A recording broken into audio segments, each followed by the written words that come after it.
New ইয়র্কের ম্যানহাটনে বাবাকে কসাইয়ের ছুরি দিয়ে আঘাত করার পর পুলিশের গুলিতে নিহত হয়েছেন ৫৪ বছর বয়সী এক ব্যক্তি।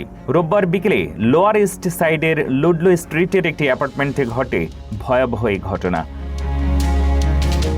পুলিশ জানায় বিকেল ৪টার দিকে ওই বাসায় হামলার খবর পেয়ে কর্মকর্তারা সেখানে পৌঁছান।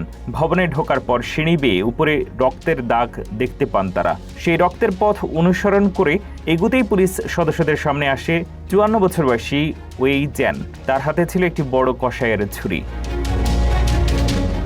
এনওয়াইপিডির কর্মকর্তারা জানান, চেনকে বারবার ছুরি ফেলে দেওয়ার নির্দেশ দেওয়া হলেও তিনি তা মানেননি, বরং ছুরি হাতে পুলিশের দিকে এগিয়ে আসছিলেন তিনি।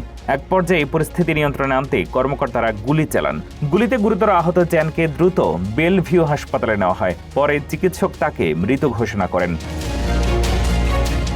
এর আগে তদন্তকারীরা অ্যাপার্টমেন্টের দ্বিতীয় তলায় চ্যানের ৭৫ বছর বয়সী বাবা চুং চ্যানকে মাথায় গুরুতর কাটা জখম অবস্থায় উদ্ধার করেন। পুলিশ বলছে, ছেলের ছুরিকাঘাতেই তিনি আহত হয়েছেন। তাকে হাসপাতালে নেওয়া হয়েছে এবং তার অবস্থা এখন স্থিতিশীল। চিকিৎসকরা জানিয়েছেন তিনি বেঁচে যাবেন বলে আশা করা হচ্ছে।